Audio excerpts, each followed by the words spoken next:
está lá embaixo. Vê se você...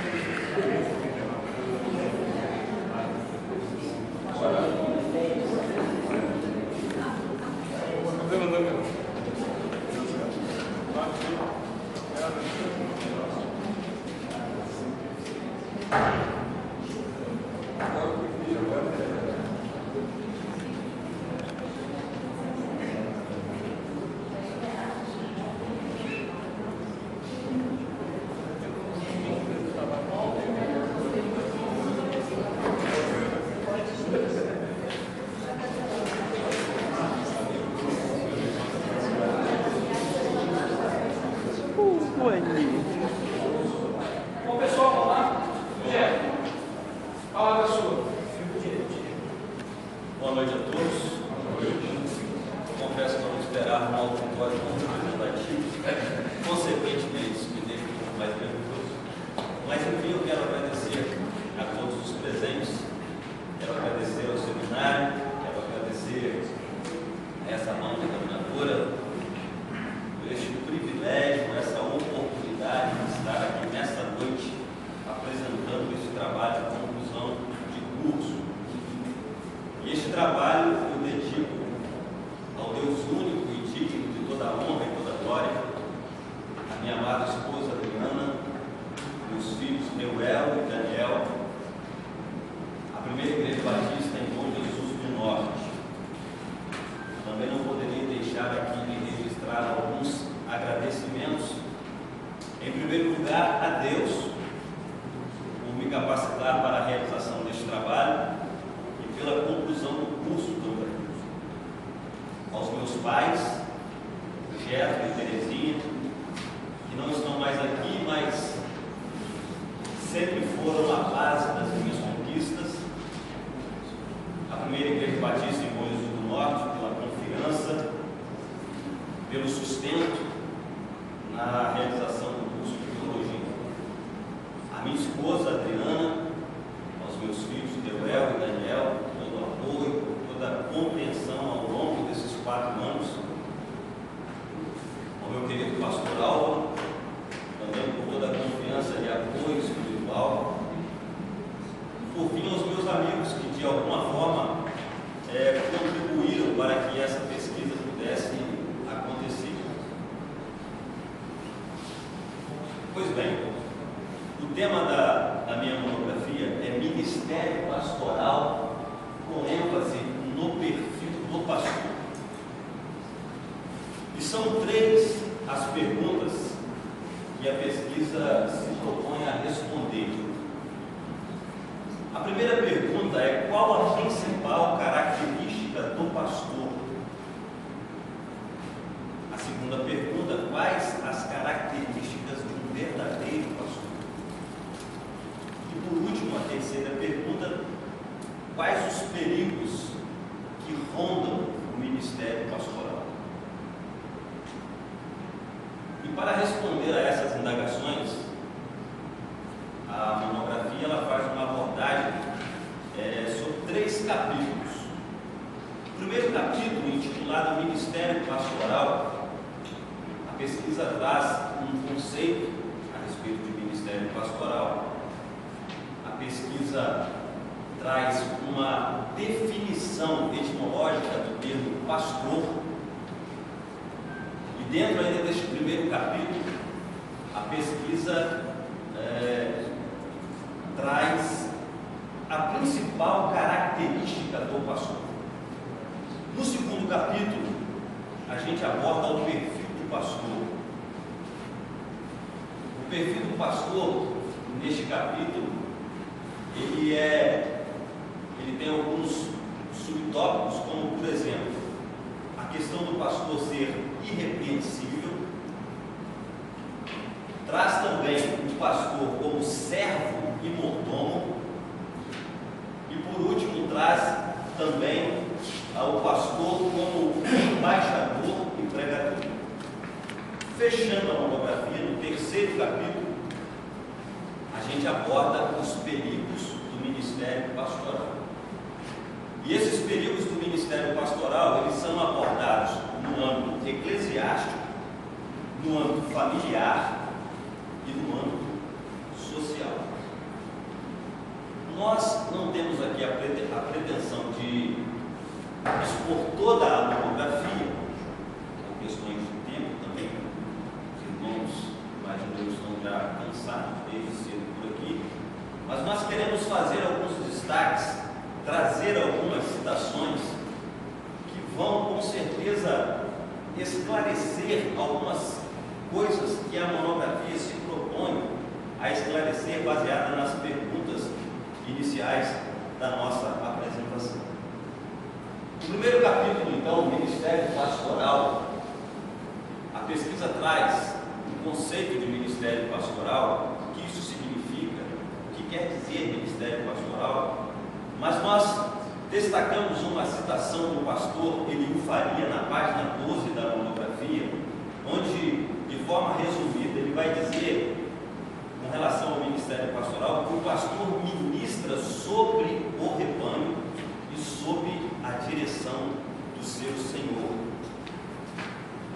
Depois a gente traz uma definição etimológica do termo pastor, e nós, nessa nossa pesquisa, dentro da nossa bibliografia, nós temos um livro intitulado Doutrina Bíblica do Ministro, escrito por Crabtree, e na página 13 desse livro ele vai dizer o seguinte: na Septuaginta, poimen é a tradução de ruê, que significa pastor, é do verbo raá, que significa apacentar, guiar, proteger. Isso é a definição do termo pastor. O pastor é aquele que apacenta, aquele que guia, aquele que protege, aquele que alimenta o seu rebanho. Por fim, no primeiro capítulo, a gente enfatiza a questão da principal característica do pastor, e aí nós vamos tratar a vocação como sendo a principal característica do pastor. E o pastor Hernandes Dias Lopes, no seu livro De Pastor a Pastor, na página 14 da nossa monografia, ele cita Jowett, e ele diz o seguinte: a vocação pastoral é quando todas as outras portas estão abertas, mas você só anseia entrar pela porta do ministério. Vocação é como algemas invisíveis. Daí nós enfatizarmos que a vocação é a principal característica do pastor. Partindo para o segundo capítulo, onde a gente analisa o perfil do pastor, nós vamos perceber que no capítulo 3 da primeira carta a Timóteo, Paulo vai, escrevendo a Timóteo, ele vai dar algumas características do pastor, o que deve compor o perfil do pastor. E aí, na nossa monografia, a gente trata a questão do pastor ser irrepreensível. Dentro desse perfil do pastor irrepreensível. Na página 17 da nossa monografia, o Irving, no seu comentário bíblico expositivo, até mesmo dessa primeira carta de Paulo a Timóteo, ele diz assim: olha, não deve haver na vida do pastor qualquer coisa que Satanás ou uma pessoa não crente possa usar como motivo para criticá-lo. Pastor irrepreensível não pode dar margem para qualquer pessoa não crente ou qualquer espaço para que Satanás use para criticá-lo. Pastor deve ser irrepreensível. Depois, no âmbito esse perfil do pastor, a gente vai tratar o pastor como servo e mordomo. E na página 20 da monografia, o pastor João Falcão Sobrinho, ele escreveu um livro muito interessante, principalmente para aqueles que estão iniciando no ministério pastoral, com toda a sua vasta experiência no ministério pastoral. Na página 20 nós destacamos uma citação do pastor João Falcão Sobrinho, quando ele diz assim: olha, não comece o seu ministério pensando que foi chamado para mandar. Você foi chamado para ser servo. Daí esse destaque que a gente faz dentro desse perfil do pastor, o pastor como servo e mordomo. Encerrando esse segundo capítulo, nós trabalhamos também a questão do pastor como embaixador e pregador, dentro dessa linha do perfil do pastor. O pastor como embaixador e pregador. Thomas Asper escreveu um livro intitulado O Amado Timóteo. E na página 26 da minha monografia, eu destaco uma citação encontrada nesse livro, baseado nesse perfil do pastor como embaixador e pregador, onde ele vai dizer o seguinte: pregadores que se recusam a deixar a Bíblia falar a sua própria mensagem, geralmente o fazem porque temem ficar em descompasso com a opinião popular. O perfil do pastor como embaixador e pregador, ele não pode basear a sua pregação em relação à opinião popular. Ele deve deixar a Bíblia falar. Ele não pode recusar deixar a Bíblia falar aquilo que ele, como pregador, está expondo. Daí esse enfoque dentro desse perfil do pastor como embaixador e pregador. No terceiro e último capítulo da monografia, a gente faz uma abordagem dos perigos do ministério pastoral. E a gente trabalha esses perigos do ministério pastoral, conforme eu disse nas minhas palavras introdutórias, no âmbito eclesiástico, no âmbito familiar e no âmbito social. No âmbito eclesiástico, a gente faz uma citação na página 28 da monografia, extraída do comentário bíblico expositivo de Wiersbe, onde ele diz assim: olha, não se pode conduzir as pessoas a lugares por onde nós mesmos não passamos. Esse é um grande perigo do ministério pastoral. Os pastores quererem conduzir o seu rebanho por lugares onde eles não estão caminhando. Os pastores querendo orientar o seu rebanho, ensinar o seu rebanho com lições, com orientações que ele mesmo não está obedecendo. Um grande perigo do âmbito eclesiástico é o pastor pregar algo no seu púlpito e não viver na sua vida prática aquilo que ele está pregando. Num segundo momento, nesse terceiro capítulo, os perigos que rondam o ministério pastoral, a gente aborda o perigo no âmbito familiar. E a gente tem, a gente achou por bem trabalhar nessa linha com relação ao âmbito familiar, porque às vezes o pastor pode esquecer de que a sua família também é o seu rebanho.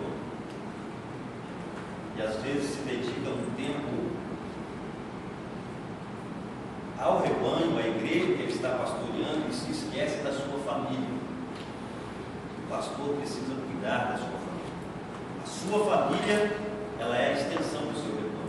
Pastor Hernandes Dias Lopes, nós o citamos novamente na página 35 da monografia, onde ele vai dizer o seguinte: nenhum sucesso no ministério compensa o fracasso na família. Não adianta nada o pastor ser dedicado ao seu rebanho, ser dedicado ao ministério com a sua igreja, se a sua família não está sendo prosperada, se a sua família não está sendo devidamente orientada, devidamente assistida. Quer o pastor queira ou não, a sua família sempre será exemplo para o seu rebanho. Por fim, dentro desse terceiro capítulo, último da monografia, a gente trabalha a questão dos perigos que rondam o ministério pastoral no âmbito social. E quando a gente faz essa abordagem no âmbito social, a gente trabalha seu envolvimento com a obra social. E nós entendemos que a igreja, o pastor deve levar a igreja a se envolver com a obra social, mas o grande perigo com relação a isso é o pastor, talvez, no afã de se envolver com essas questões, no afã até mesmo de resolver algumas questões sociais, muitas vezes abrir mão do seu ministério e adentrar no meio político, no meio social, nesse interesse com esse envolvimento das questões sociais. E Craig, também no seu livro Doutrinas do Ministério Bíblico, nós o citamos novamente na página 36 da nossa monografia, onde ele diz assim: olha, feliz é o pastor que no princípio do seu ministério considera as tentações que terá que enfrentar e as renúncias que precisará fazer.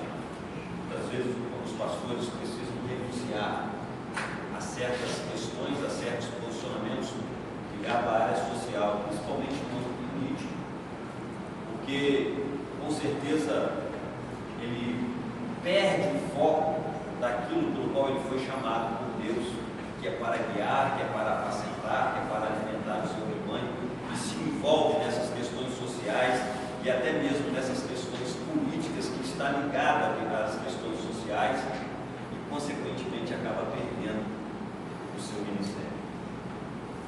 Concluindo, irmãos, é possível, partindo dessa análise realizada, compreender um pouco da complexidade paradoxal do ministério pastoral e sugerir uma necessária e urgente reavaliação da vida do ministro de Deus em relação ao seu perfil do ponto de vista bíblico.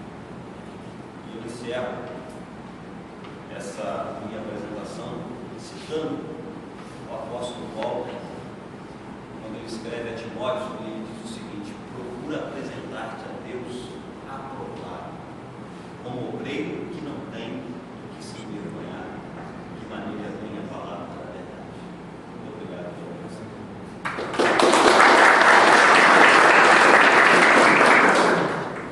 Gente, nós queremos parabenizar você pela conclusão da sua monografia, a entrega do dia. Tecnicamente falando, a gente percebeu que alguns erros nas referências bibliográficas, não assim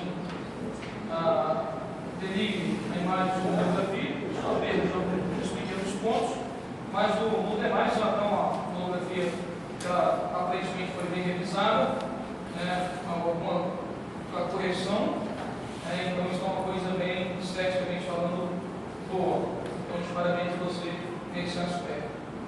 No conteúdo, eu só queria te fazer uma pergunta, 3 perguntas. Uma seria sobre a importância da família, depois você acabou então falando sobre isso aí. Na sua pesquisa você viu, no perfil ou nos períodos, a influência do divórcio e novo casamento no Ministério Pastoral? Você chegou a perceber isso ao longo da sua pesquisa? Parece que tem dados estatísticos na minha pesquisa, agora eu não me recordo, mas que existe um número muito grande de divórcio no meio pastoral. Você chegou então nessa parte, você chegou a ver a influência disso que isso exerce na vida da igreja? No sentido de, a gente trabalha isso sim, pastor, com relação a essa questão do exemplo do pastor, né? Nos períodos que você chegou a ver na sua pesquisa, alguma coisa relacionada à internet, por exemplo, vamos preparar sermões na internet, lá, Ctrl-C, Ctrl-V, o famoso Google, sexo virtual. Você chegou a ver alguma influência disso hoje na vida do pastor, com o perigo que corre? Sim, a gente faz essa abordagem no âmbito eclesiástico, e parece que eu faço uma abordagem em relação ao pastor preguiçoso, parece que a gente faz essa abordagem na nossa vida. O pastor que não se dedica no preparo do sermão, que não se aprofunda, enfim, a gente faz essa abordagem. A questão da internet como um vício, não, isso você não chegou? Não. E a última, a questão da influência da parte financeira na vida do Ministério Pastoral. Nós temos hoje um dado a nossa convenção fluminense, que em média, nós hoje, os pastores ganham em torno de 2,5 salários mínimos como média. Você chegou a perceber isso alguma coisa como crise, perda de filhos do ministério pastoral, filhos que não acompanham mais os pais na igreja, e ser como um problema é a parte financeira, a parte financeira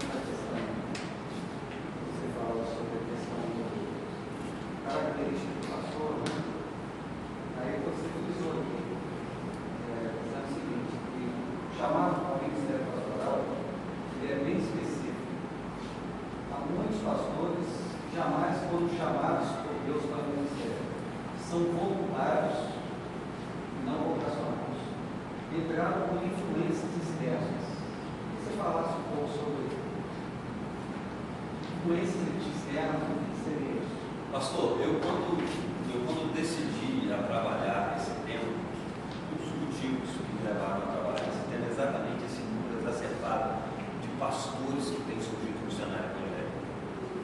E aí a gente percebe que não há, pelo que a gente vê, pelo que a gente presencia, não existe um chamado. Essas pessoas talvez foram influenciadas por questões financeiras, talvez, por influências, por facilidade, enfim. E a gente não consegue ver um chamado nessas pessoas. Aí no caso aqui, na sequência, aparece na página seguinte, eu continuo dentro dessa temática aí. Como identificar então, assim, na prática, né, se o pastor ele é vocacionado ou não? Como é que a gente poderia identificar isso? Por quê? Porque a gente vê aí, por exemplo, né, talvez muitos se dominam, né, a arte da liderança, muitos se dominam a retórica, né? Como é que poderia Eu vou dar um exemplo prático e familiar nessa questão, sem citar nomes, mas eu tenho na minha família alguém que estudou, que se preparou,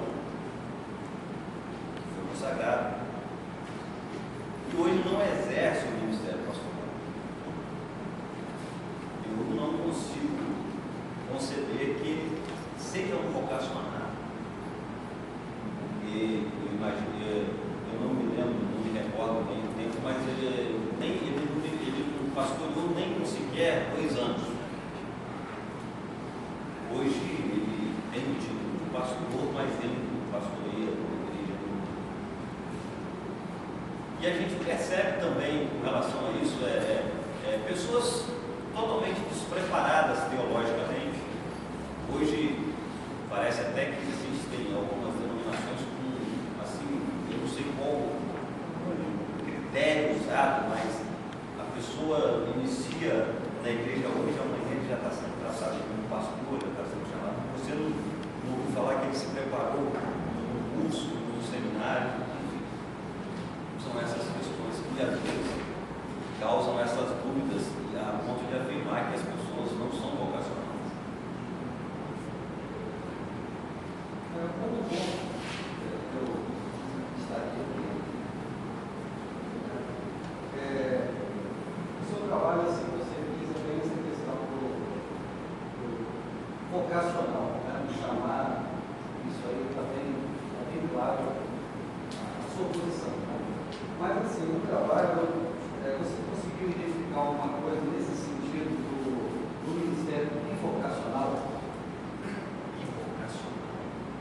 Questão do pastor, de ser o pastor da igreja, ter cuidado da igreja, mas de ter uma outra profissão paralela. Isso. Como é que você viu esse nisso, se esbarrou em alguma coisa no seu trabalho? Porque aqui mesmo o trabalho não aparece. Na verdade, o trabalho não foca isso não, mas na minha opinião, eu entendo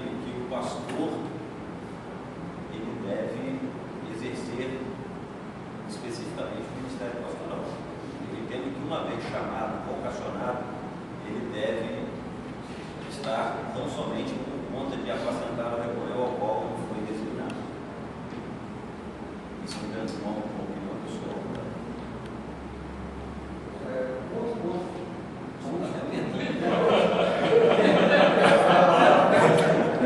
Essa questão é interessante, assim, a gente até vê esse posicionamento seu, né? Porque os ministérios, a gente precisa ter posições, você precisa saber onde você vai, como você vai. Então, parabenizo você pela sua posição.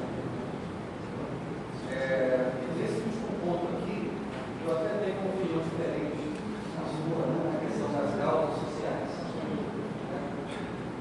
Eu particularmente gosto da política, né? E me envolvo com as causas sociais e vejo assim muito interessante a sua posição nesse ponto. Eu acho legal isso. Mas a minha pergunta, assim, só para eu ver essa sua questão de posicionamento, né? É assim, nessa questão, por exemplo, você disse que os pastores não devem se envolver com causas sociais, com a política propriamente dita. Nesse caso, por exemplo, hoje a gente tem uma demanda muito grande de pastores da política. Nesse caso, eles não seriam no ministério que eles estão exercendo? É só a título de curiosidade que você responda. Não, veja bem, mais uma vez eu quero deixar aqui a minha opinião pessoal. Quando eu digo questão social, eu coloquei que o pastor ele deve levar as igrejas a se envolver com as questões sociais. Mas o grande problema é quando ele acaba se envolvendo e acaba se envolvendo até no nível político. Eu não tenho nada contra o cristão estar na política. Eu acho que nós temos que nos envolver também com isso. Mas, uma vez pastor, eu acho que deve exercer o ministério pastor. Essa é a minha opinião. Como pastor, como chamado, como vocacionado, ele não tem que estar se metendo em política. Não, a minha pergunta foi basicamente para você ouvir a sua opinião. Eu acho assim, que você está de parabéns por isso. Convicção. Isso nós precisamos. Parabéns. É isso que eu queria ouvir. A sua opinião em relação a você.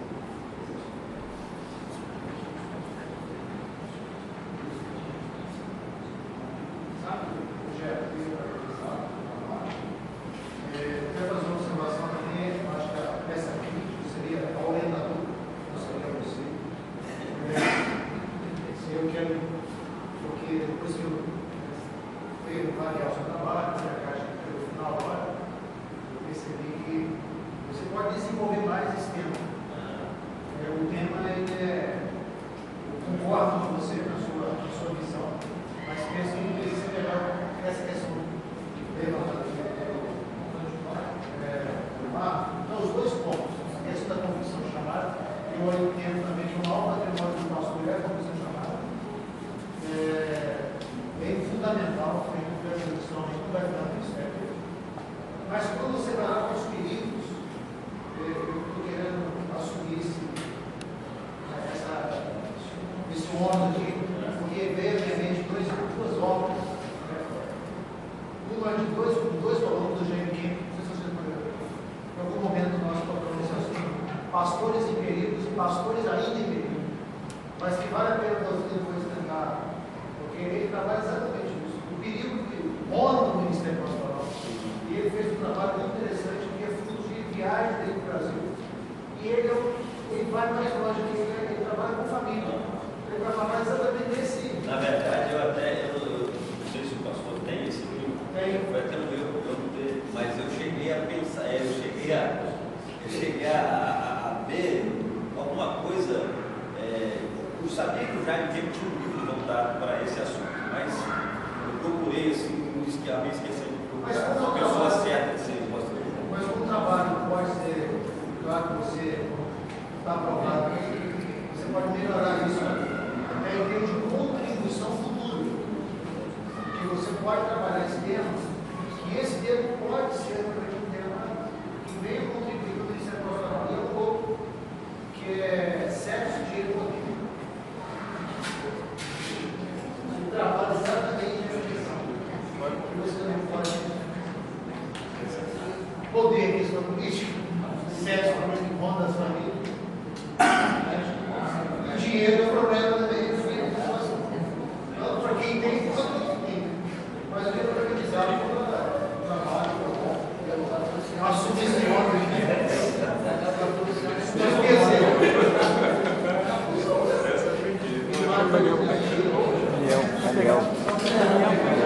Vai pegar e vai.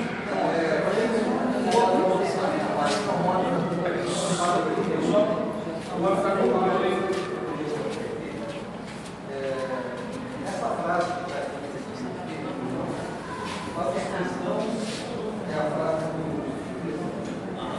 Só para ele pegar aqui mesmo. Acabou já. Não, só para ele pegar aqui mesmo. Deixa eu ver.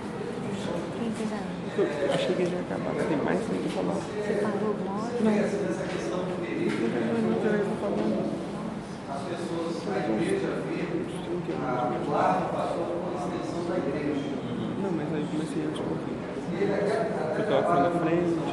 Assim, o pastor, ele tem que saber, lógico, né? Deus vai valorizar a sua família, enfim. Mas como que você vê essa questão assim, o pastor em casa, ele tem que ser pastor, ou ele tem que ser esposo, ou pai? Eu penso que ele tem que ser o pastor, ele tem que ser o pai, ele tem que ser o esposo. Eles todos são. No sentido de orientar os seus filhos, a sua família, como pastor, e dar todo o apoio do pai, dar presente como pai,